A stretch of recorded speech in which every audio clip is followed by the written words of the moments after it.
গাজায় তীব্র শীতকালীন ঝড়ের কবলে পড়ে যুদ্ধবিধ্বস্ত ঘরবাড়ি ধসে নতুন ট্র্যাজেডি শুরু হয়েছে। ৭ই শরণার্থী শিবিরে একটি ক্ষতিগ্রস্ত ভবনের ছাদ ধসে পড়লে ধ্বংসস্তূপ থেকে ৬ জনকে উদ্ধার করা হয়। এর মধ্যেই গাজার স্বাস্থ্য মন্ত্রণালয় জানিয়েছে, হিমাঙ্কের নিচে তাপমাত্রায় মাত্র ২ সপ্তাহ বয়সী এক ফিলিস্তিনি শিশু জমে মারা গেছে।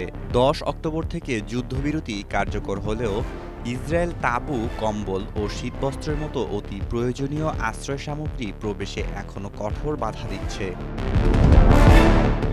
আন্তর্জাতিক সংস্থা সেভ দ্য চিলড্রেন জানায়, পূর্ণ অবরোধের কারণে তারা গত মার্চ থেকে নিজস্ব কোনো ত্রাণ গাজায় পাঠাতে পারেনি। অন্যদিকে অধিকৃত পশ্চিম তীরের জেনিন ও বেথলেহেম সহ বিভিন্ন এলাকায় অভিযান চালিয়ে ৪০ ফিলিস্তিনিকে গ্রেফতার করেছে ইসরায়েলি বাহিনী।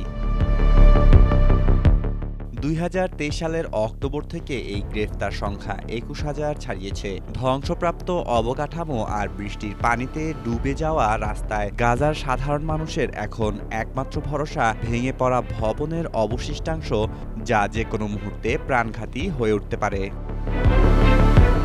মেহেদী মাসুদ, জনকণ্ঠ।